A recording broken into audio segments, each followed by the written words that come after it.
என்னோட கஸ்டமர் பார்த்தீங்கன்னா, "அக்கா 2 கேஜில டால் கேக்காட்டு பட்டர்ஸ்காட்ச் கேக் செஞ்சு தாங்கன்னு" சொல்லியிருந்தாங்க. இது ஒரு ஃபர்ஸ்ட் பர்த்டே கேக்கு. இதில வந்துட்டு கொஞ்சம் ஸ்டார்ஸு, கிளவுட்ஸ் அந்த மாரி வச்சு டெக்கரேஷன் பண்ண போறோம். நம்ம பட்டர்ஸ்காட்ச் ஃப்ளேவரில ஃபர்ஸ்ட் லேயர் கேக் செஞ்சு வச்சாச்சு. இதுக்கு மேல வந்துட்டு சுகர் சிரப் கூடால கொஞ்சமா பட்டர்ஸ்காட்ச் மிக்ஸ் எடுத்து வச்சிருந்தேன். அத வச்சு கேக்க வெட் பண்ணி எடுத்த அப்புறமா மேல க்ரீம் அப்ளை பண்ணிக்கலாம்.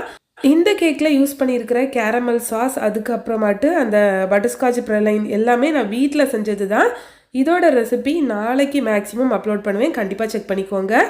க்ரீம்க்கு மேலேயே நம்ம ரெடி பண்ணி வச்சிருந்த அந்த கேரமல் சாஸ் வந்து அப்ளை பண்ணிடலாம். இத அப்படியே ஸ்ப்ரெட் பண்ணி விட்ட அப்புறமா இதுக்கு மேல பட்டர்ஸ்காட்ச் சிப்ஸ் போட்டுக்கிறேன். இந்த கேக்ல பார்த்தீங்கன்னா, மொத்தமா 6 லேயர் நான் செஞ்சிருந்தேன் 2 கேஜிங்கிறதுனால.